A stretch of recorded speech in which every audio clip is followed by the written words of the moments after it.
Thank God, this incredible HFY masterpiece found you today. Witness the legend starting now. The Galactic Xenobiology Institute on Kepler Station had seen its share of academic disasters, but nothing quite prepared Professor Vextel for what was about to unfold in her advanced planetary studies seminar. The amphibious Aquarian adjusted her moisture suit and gazed across the lecture hall at her collection of the galaxy's supposedly brightest minds, all blissfully unaware that they were about to receive an education that would haunt their nightmares for cycles to come. Final project, she announced, her voice carrying the particular brand of weary authority that came from decades of dealing with overconfident students.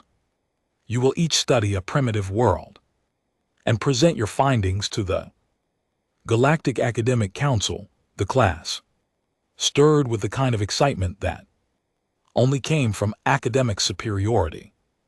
Complexes. Zephyr, a crystalline siliconite whose geometric form refracted light in patterns that hurt to look at directly, vibrated at frequencies that suggested mathematical smugness. Beside her, Corvin's insectoid form clicked in harmony with the dozen other fragments of his hive mind scattered throughout the classroom. Lyra, existing as a barely contained cloud of ionized gas, pulsed with colors that roughly translated to, "This will be easy." Music. Even Thorn, the rock-based mineralian, whose thoughts moved at geological music speeds, managed to convey anticipation through subtle shifts in his crystalline structure. Now, Professor Vextel continued, her gill slits fluttering with what might have been amusement. Let's see who gets the honor of studying Sol 3, more commonly known as Earth, the digital lottery. Spun and fate, displaying either cruel sense of humor or perfect cosmic justice, selected the four most arrogant specimens. Music. In the class, Zephyr's crystalline form dimmed slightly as the assignment appeared on her interface. Corvin's clicking shifted to a confused pattern. Lyra's gaseous form swirled with colors that suggested mild disappointment. Thorn, being Thorn, took approximately 3 standard minutes to process music. The information. Earth, Zephyr announced, her voice carrying harmonic frequencies of disdain. Class music. XII, death. World, primitive carbon-based life. Formed singular star system. How quaint. The designation is largely historical, Professor Vextel explained, though something in her tone suggested she was choosing her words carefully. The humans have been surprisingly adaptive. You'll find them quite manageable. Corvin's mandibles clicked in what passed for laughter among his species. Carbon-based life on a single world. How did they even achieve spaceflight without proper collective consciousness? More importantly, Lyra interjected, her gaseous form rippling with amusement. How do they function without energy-based neural networks? Do they actually use chemical music processes for thought? The class dissolved into the academic equivalent of snickering. Even Thorn managed to convey amusement through a series of low-frequency rumbles that took several minutes to complete. Professor Vextel watched this display with the expression of someone who had just lit a very long fuse. I'm sure you'll find the humans educational. Your transport leaves in 2 cycles. 3 standard days later, the 4 students found themselves aboard a research vessel approaching Earth's orbital station. The planet hung below them like a blue and white marble, deceptively peaceful and utterly unremarkable. Zephyr ran preliminary Scans while Corvin interfaced with the station's music, primitive data. Networks, Lyra observed the electromagnetic signatures, and Thorn, slowly, very slowly, began to process the visual data, 71% water coverage. Zephyr reported music, her crystalline form cycling through analytical patterns, nitrogen, oxygen, atmosphere, single moon, tidal forces, present temperature variance of over 60 degrees C, depending on location. How do they manage atmospheric consistency with such primitive weather? Control, they don't, came a voice. From behind them, the four students turned to see a bipedal figure, approaching, roughly humanoid but lacking any of the obvious adaptations they'd expected from a Deathworld species. Music, no exoskeleton, no visible sensory organs beyond too simple optical receptors, no apparent defensive capabilities. Dr. Marcus Chen looked by all galactic standards, disappointingly ordinary. Dr. Chen, he introduced himself, extending a hand in what they'd been briefed was a primitive greeting. Ritual, I'll be your liaison during your stay. Welcome to Earth's orbital research station. Zephyr's form flickered with confusion. You said they don't control their weather. How do you survive atmospheric inconsistencies? Marcus blinked, a gesture that seemed to involve temporarily shutting down his primary music optical sensors. We adapt. I mean, we have buildings and clothes, music and stuff. Though I suppose the earthquake last week did knock out power for a few hours. Earthquake, Corvin's clicking intensified. Your planet's crust is unstable. Oh, that was just a small 1, maybe 6.2 on the Richter scale. Nothing serious, Marcus shrugged. Another gesture that seemed to involve temporarily disabling his skeletal structure. Anyway, shall we start with the tour? The tour began with what Marcus cheerfully described as Earth's basic atmospheric composition. The students dutifully recorded data about pressure variation, seasonal changes, and something called weather patterns. That seemed to involve the atmosphere randomly deciding to become hostile without warning. So this rain phenomenon, Lyra asked, her gaseous form swirling with confusion. It's uncontrolled precipitation of dihydrogen monoxide, pretty much, Marcus confirmed. Sometimes it comes down pretty hard. Last month we had a storm that dropped 6 in an hour, flooded half the city. And you just accept this. Zephyr's crystalline structure was beginning to show stress fractures. Well, what else can you do? It's just weather. Concept of just weather was apparently untranslatable music into any known galactic language. Corvin's hive mind fragment spent several minutes trying to process the idea of accepting random atmospheric violence as a normal part of existence. What about the electromagnetic discharges? Thorn asked, his question taking music long enough that Marcus had begun to wonder if the Mineralian had forgotten what he was saying. You mean lightning? Yeah. That happens during thunderstorms. Sometimes music, it hits things. Sometimes it starts fires. Sometimes it kills people. Marcus said this with the casual tone of someone discussing the weather, which technically he was.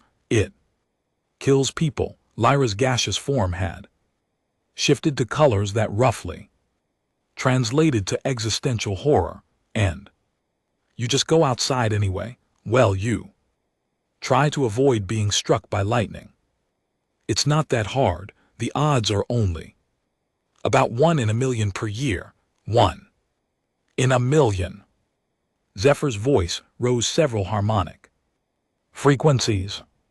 That's a significant statistical probability for a fatal environmental hazard, is it? Marcus looked genuinely puzzled. I mean, you're more likely to die in a car accident or from heart disease or cancer or about 100 other things. The word cancer caused music Corvin's clicking to stop entirely, which for a hive mind was roughly equivalent to a system crash. Your own biological systems music attack themselves. Sometimes bodies are complicated, cells malfunction, DNA gets damaged, things happen. Marcus continued with the kind of casual acceptance that suggested he'd never considered these facts to be particularly alarming. But surely your medical technology can prevent such malfunctions, Zephyr asked her form, now cycling through patterns that indicated severe analytical stress. We're working on it. We've made a lot of progress. Average human lifespan is up to about 80 years now. 80 years. Lyra's voice carried the kind of horror usually reserved for cosmic catastrophes. You're telling us that your biological systems are programmed to fail within 80 standard years. Well, it varies. Some people live to be over 100, others die younger. Disease, accidents, violence, old age. Marcus trailed off, apparently realizing that his audience had gone very quiet. Thorn's rumbling eventually resolved into words. Did you say violence? Well, that's not really a problem anymore. I mean, we still have wars and murders and stuff, but it's way better than it used to be. The 20th century was pretty rough. The students exchanged glances that somehow managed to convey shared terror across four completely different sensory systems. Zephyr's crystalline form had developed several new stress fractures. Corvin's clicking had devolved into music static. Lyra's gaseous form was cycling through colors that didn't exist in any known spectrum. Even Thorn seemed to be processing information music faster than usual, which was deeply concerning. Wars, Corvin managed to click out, organized violence between groups, usually over resources or territory, music or ideology. Though sometimes it's just because people don't like each other. Marcus seemed to be warming to that subject. We've gotten pretty good at it over the centuries. The last big one, only music, killed about 50 million people. 50 million. Zephyr's voice had climbed so high it was approaching ultrasonic frequencies. Well, depending on how you count, the numbers vary, but hey, that was decades ago. We've learned a lot since then. Such as? Lyra asked, though her form suggested she might not want to know the answer. Better weapons, mostly efficient delivery systems, improved targeting, though we've also gotten better at diplomacy and conflict resolution. Marcus paused thoughtfully. Music. Of course, the weapons have gotten more efficient too.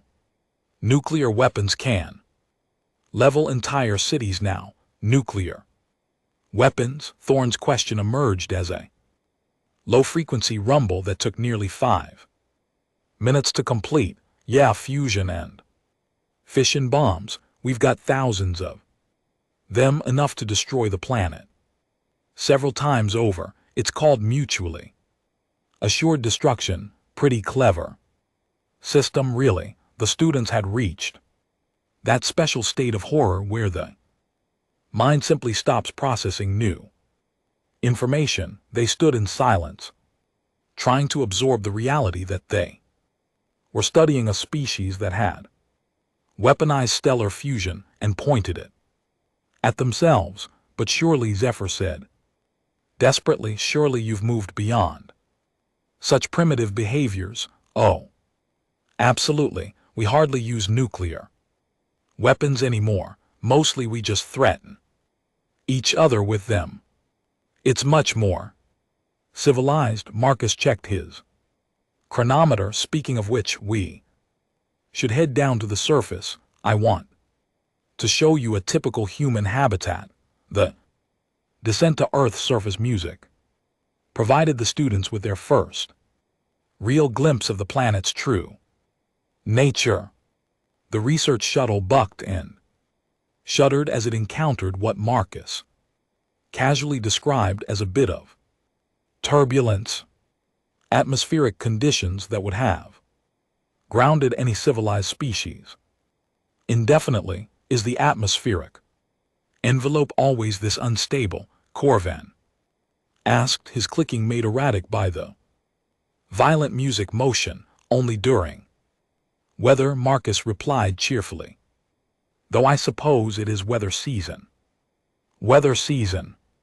Lyra's gaseous form was being compressed and expanded by the pressure changes in a way that suggested severe music discomfort. You know, spring, summer, fall, winter, each one has its own special brand of trying music to kill you. Spring floods, summer heat waves, autumn hurricanes, winter blizzards. Right now we're heading into tornado season. Tornado season. Zephyr's crystalline music structure was beginning to resonate with the shuttle's vibrations, creating an ominous harmonic frequency. Yeah, rotating columns of air that can reach speeds of over 300 miles per hour.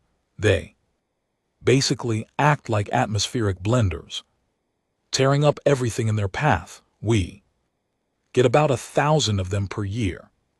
The shuttle landed with a bone-jarring thud that would have killed any properly evolved music species. The students disembarked onto a platform that swayed alarmingly in what Marcus described as a gentle breeze, but which registered as a significant atmospheric disturbance on their instruments. Welcome to Kansas, Marcus announced, gesturing toward a landscape that looked deceptively peaceful, home to some of the world's most beautiful tornadoes. Music. The students stared at the horizon, where towering clouds were building with a violence that suggested the atmosphere was preparing for war. Lightning flickered within the formations, and the air itself seemed to vibrate with barely contained energy.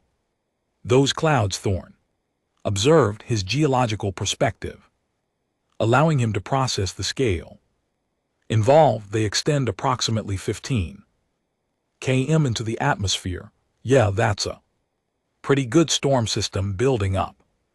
Should be fun to watch. Marcus pulled out a device that the students recognized as a primitive electromagnetic sensor. Wind speeds are already picking up. We might get some really good rotation later. And you enjoy this? Lyra asked, her gaseous form flickering with disbelief. Are you kidding? Storm watching is great. Music. There's nothing quite like seeing nature at its most violent. Really puts things in perspective. The phrase nature at its most violent was apparently another untranslatable concept. The students spent several minutes trying to process music, the idea that humans actually sought out dangerous weather phenomena for entertainment. What about shelter? Zephyr asked desperately. Surely you have atmospheric shields or weather control systems. We have buildings, Marcus said proudly. Some of them can withstand pretty strong winds, though. Every now and then a tornado will level a whole town, but we just rebuild. You just rebuild. Corvan's clicking had taken on a distinctly hysterical note. Sure, what else would you do? It's not like you can argue with a tornado. The concept of accepting random destruction as a normal part of existence was beginning to break down the students' fundamental understanding of civilized behavior. They were species that had conquered their environments, bent nature to their will, created perfect societies free from random violence. The idea that anyone would simply accept atmospheric assault as just weather was beyond their comprehension. Perhaps, Zephyr suggested, hopefully, we could examine your urban centers. Surely those are more controlled. Great idea, Marcus agreed. Chicago's only about an hour away. We can take the interstate. Journey to Chicago introduced the students to another uniquely human concept: traffic, the idea that millions of individuals would simultaneously operate high-speed vehicles in close proximity, relying entirely on painted lines and mutual cooperation to avoid catastrophic collisions, struck them as a form of mass insanity. The average traffic fatality rate, Marcus explained cheerfully, is only about 1.33 deaths per 100 million miles traveled. Music. Pretty safe, really safe. Zephyr's voice had reached frequencies that were causing nearby glass to vibrate. And GT, music. And GT, you're traveling at lethal speeds in unshielded vehicles with no collision avoidance systems. Well, we have seat belts and airbags, and most people are pretty good drivers. Marcus navigated around a massive transport vehicle with casual ease, though I suppose there are about 40,000 traffic deaths per year in the United States alone. 40,000. Lyra's gaseous form had compressed into something resembling a small, terrified cloud. Yeah, but that's way better than it used to be. Cars are much safer now. Better engineering, improved materials, advanced safety systems. Marcus paused to avoid a collision with another vehicle whose operator appeared to be attempting vehicular combat. Plus, we've got better trauma care, so more people survive crashes that would have killed them decades ago. The students were beginning to understand that humans had a very unique relationship with the concept of safety. Where other species sought to eliminate risk, humans seemed to accept it as an inevitable part of existence, then develop elaborate systems to slightly reduce their chances of death while continuing to engage in fundamentally lethal activities. Chicago's skyline rose before them like a monument to controlled insanity. Thousands of humans' music worked and lived in towers that stretched hundreds of meters into the air, apparently unbothered by the fact that they were suspended above the ground in structures that swayed visibly in the wind. Skyscrapers, Marcus announced proudly. Engineering marvels. The Willis Music Tower is 442 m tall, and it moves. Thorne observed, his geological perspective allowing him to detect the subtle oscillations that the building's human occupants seem to ignore. All tall buildings sway in the wind. It's designed to be flexible. If it were rigid, it would break. Marcus seemed to find this perfectly reasonable.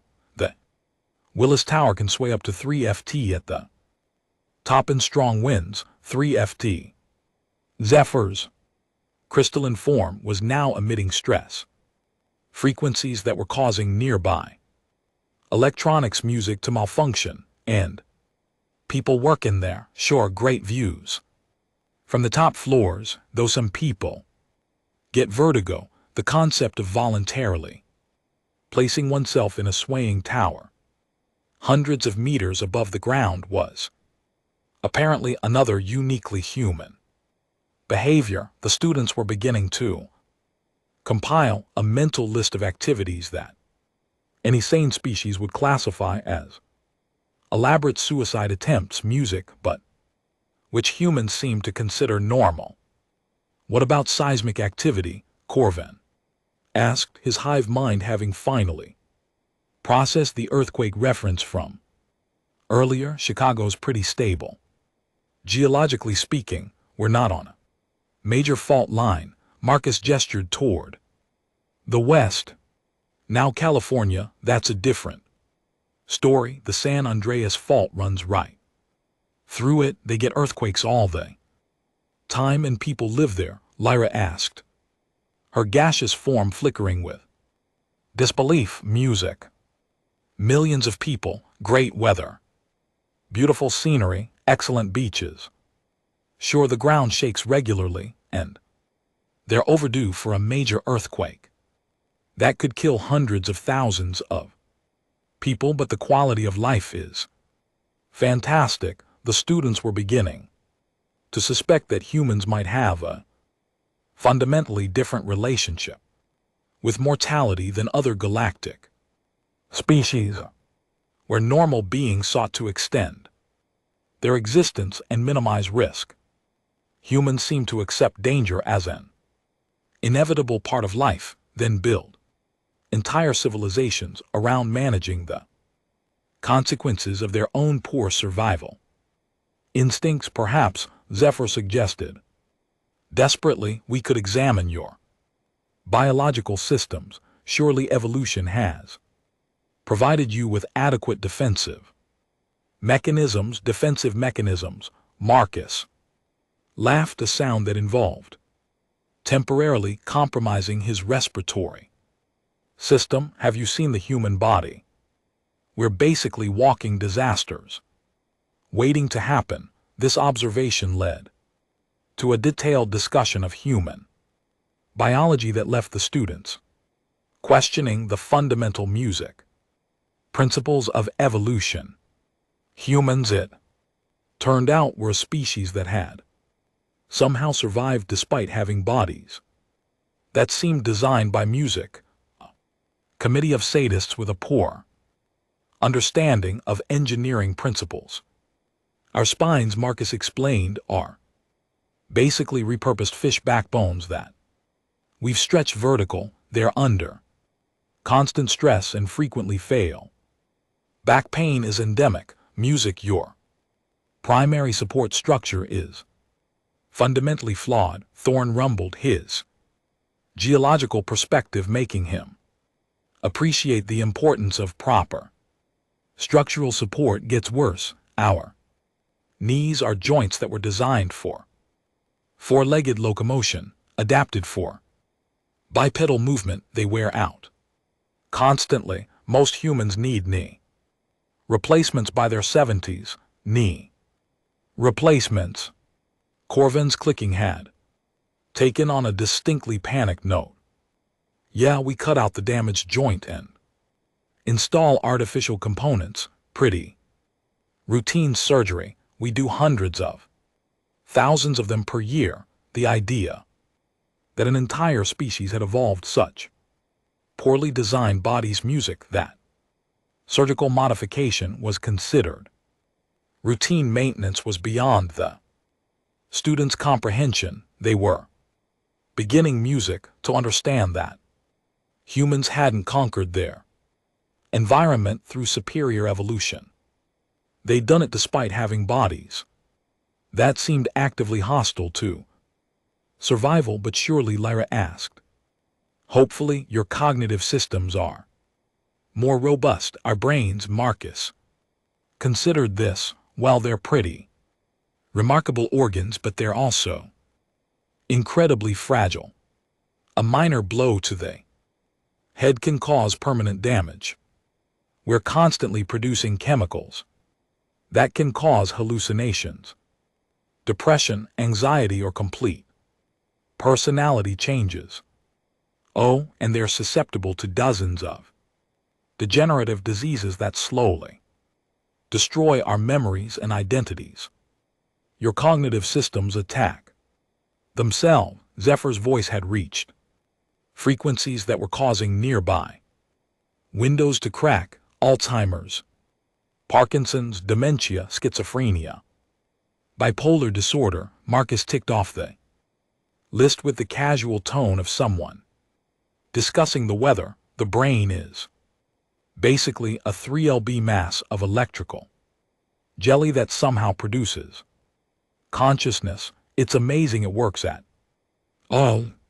The students were beginning to understand that humans were not just survivors of a death world. They were ambulatory proof that evolution sometimes produces species that succeed, despite every biological system being a potential point of failure. They were like machines built from defective parts that somehow managed to function through sheer bloody-minded determination. What about your immune systems? Corvin asked, music his hive mind desperately seeking some evidence of proper biological design. Oh, those are fun, Marcus said cheerfully. They're basically internal armies that fight constant wars against bacteria, viruses, parasites, and cancer cells. Sometimes they win, sometimes they lose, sometimes they get confused and attack our own bodies. They attack your own bodies. Lyra's gaseous form was now cycling through colors that didn't exist in any known spectrum of horror. Autoimmune diseases, allergies. Sometimes your immune system decides that peanuts are deadly enemies and tries to kill you for eating them. Sometimes it attacks your joints or your skin or your organs.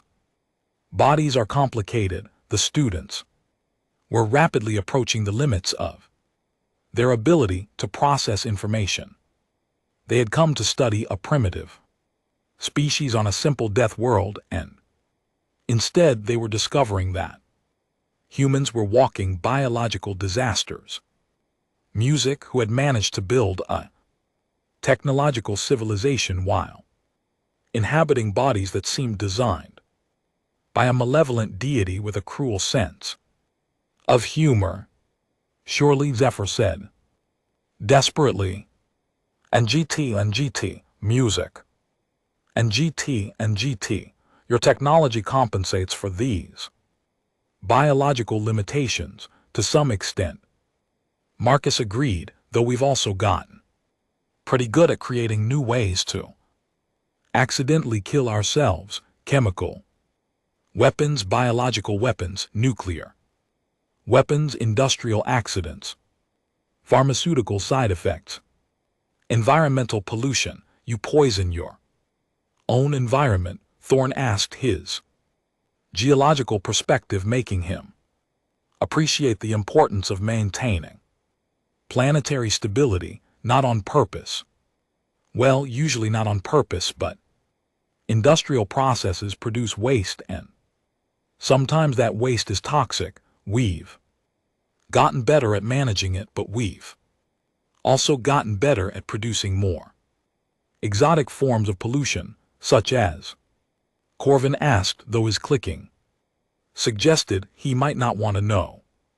Plastic microparticles, radioactive contamination, pharmaceutical residues, music, persistent organic pollutants, heavy metals. Marcus ticked off the list with the casual tone of someone discussing a shopping list. Though we've made real progress on reducing emissions and developing cleaner technologies, the students were beginning to understand that humans were a species that had achieved technological advancement not through careful planning and risk management, but through a process of trial and error that had killed millions of them along the way. They were like a species-wide experiment in learning through catastrophic failure. But surely, Lyra asked hopefully, you've learned to avoid unnecessary risks.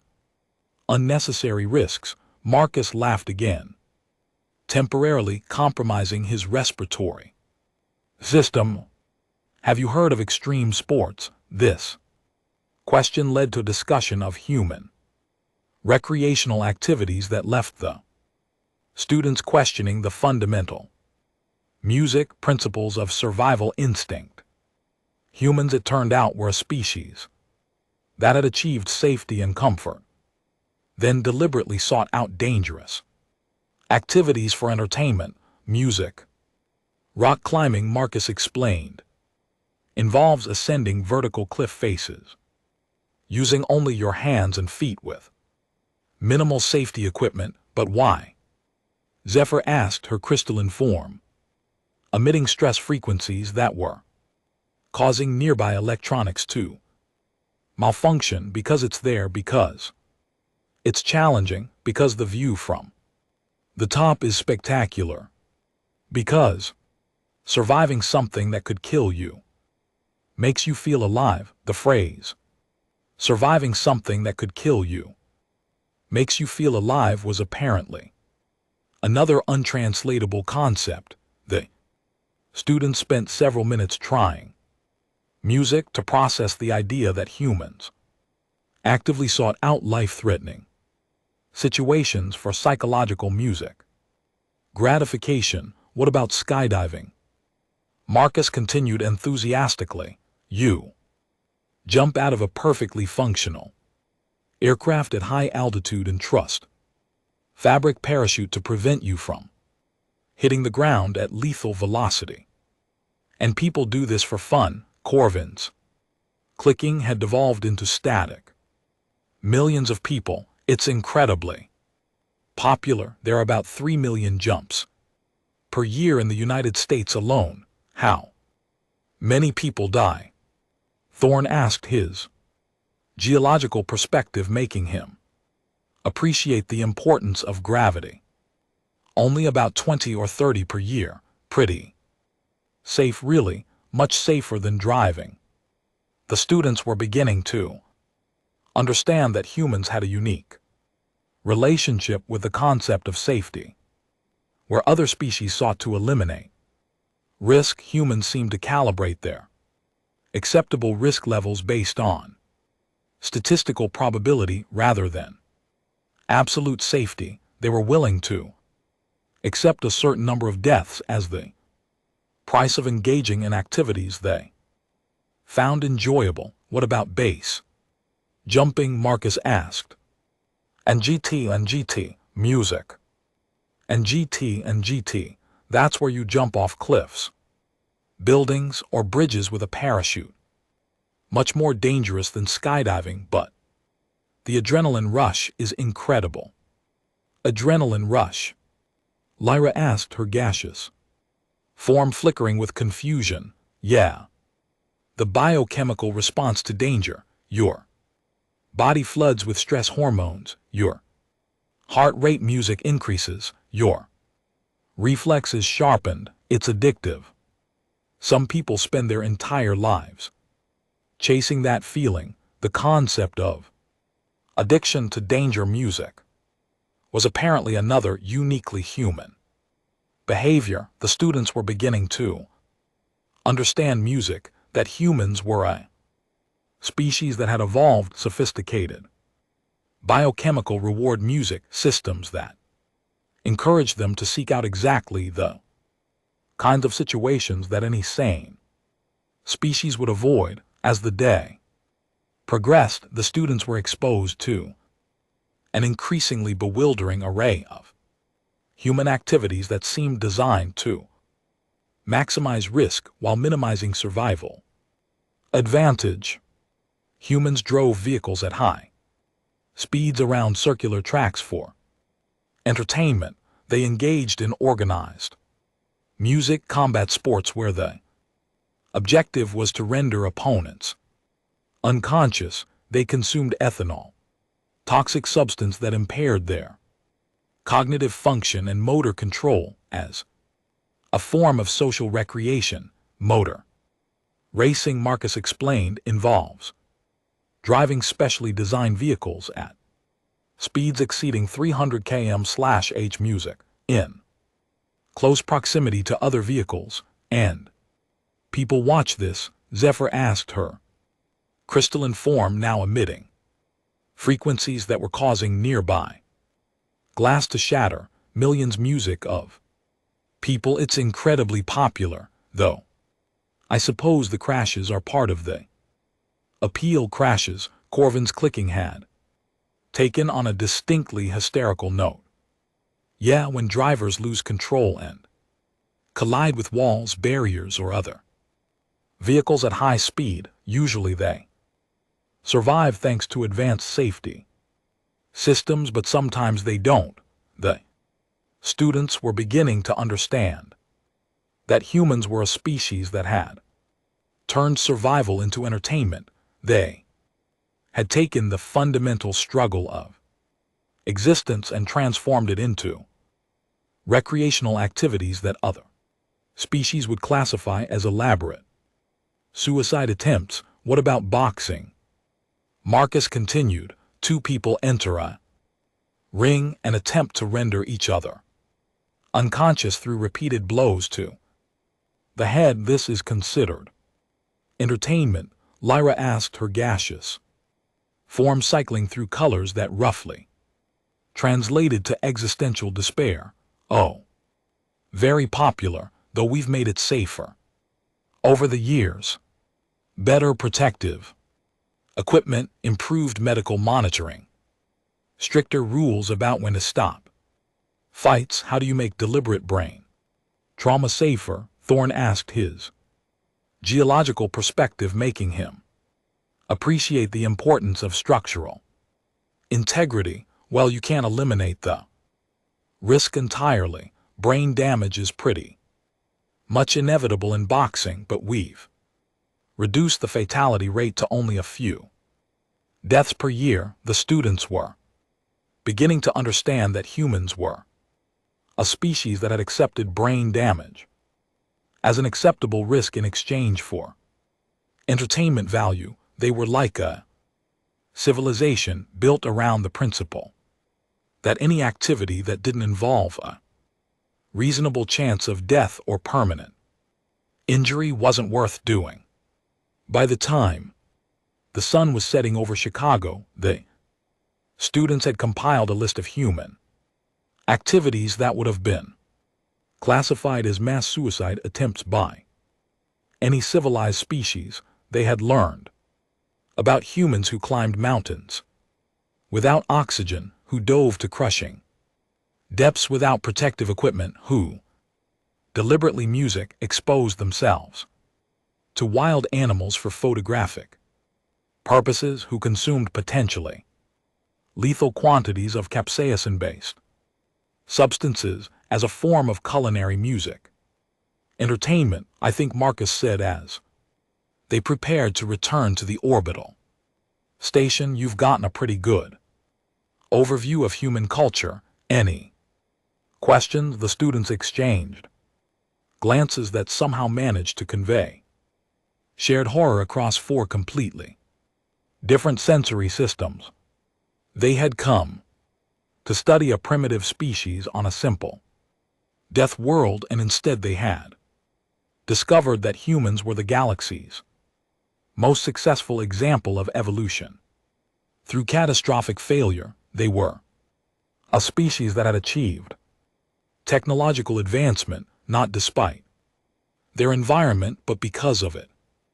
Just one question, Zephyr said, her crystalline form emitting stress frequencies that were causing nearby electronics music to malfunction. How are you still alive? Marcus considered this for a moment, then shrugged with the casual gesture that seemed to involve temporarily disabling skeletal structure. I guess we're just too stubborn to die. The journey back to the orbital station passed in contemplative silence.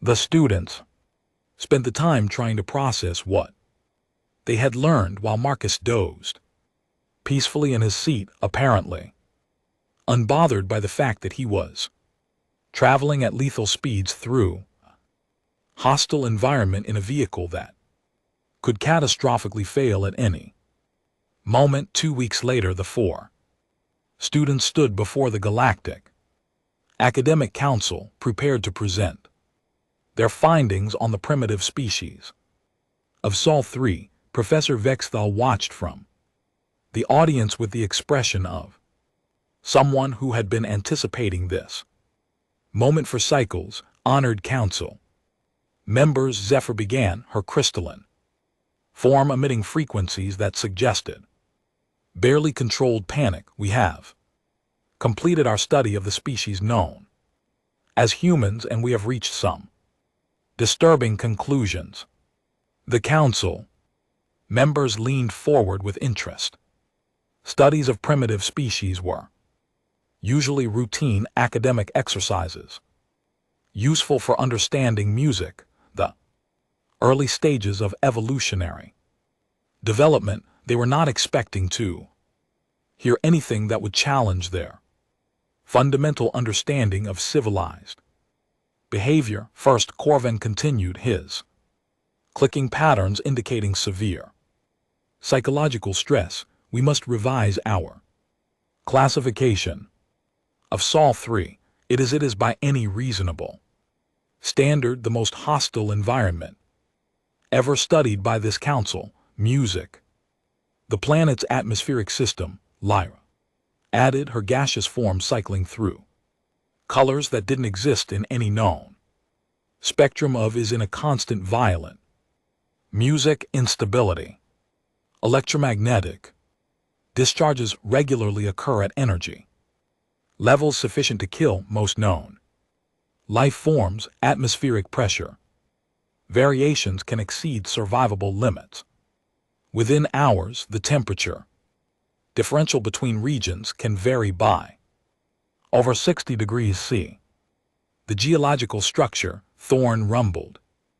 Music, his words emerging with the ponderous weight of geological time, is fundamentally unstable. The planetary crust is fractured into mobile segments that regularly shift position, causing massive seismic events. Volcanic activity occurs on a scale that would sterilize most civilized worlds, and yet Zephyr continued, her voice rising to frequencies that were causing the council chamber's acoustic systems to malfunction. The humans not only survive in this environment, they thrive in it.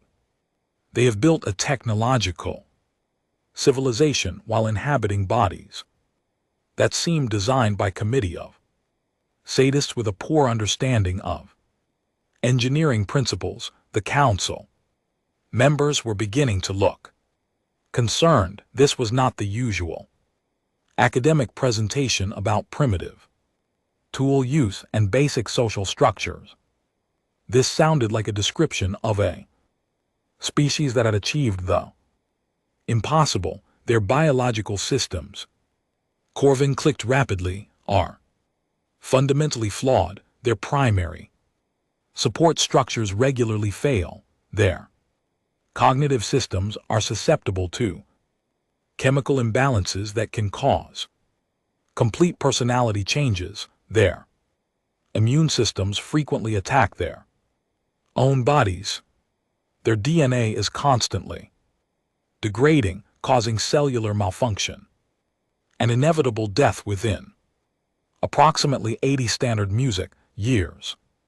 Their reproductive process, Lyra added, her gaseous form flickering with disbelief, requires two individuals to engage in biological processes that exchange genetic material through direct physical contact. Music, the offspring, are completely helpless for years and require constant care to survive. And yet Thorn continued, his words emerging with the slow weight of geological certainty. They have achieved technological advancement that rivals our own. They have developed energy systems based on stellar music fusion. They have created artificial intelligence systems. They have achieved spaceflight music and established permanent orbital installations. More disturbing, Zephyr said, her crystalline form now emitting stress frequencies that were causing nearby electronics to malfunction throughout music. The council chambers is how they achieved this advancement. They did not conquer their environment through superior evolution or careful planning. They succeeded through a music process of trial and error that killed millions of them along the way. The council members were beginning to understand that they were not hearing about a primitive species that had somehow achieved basic space flight. They were hearing about a species that had achieved technological advancement through what could only be described as evolution through catastrophic failure.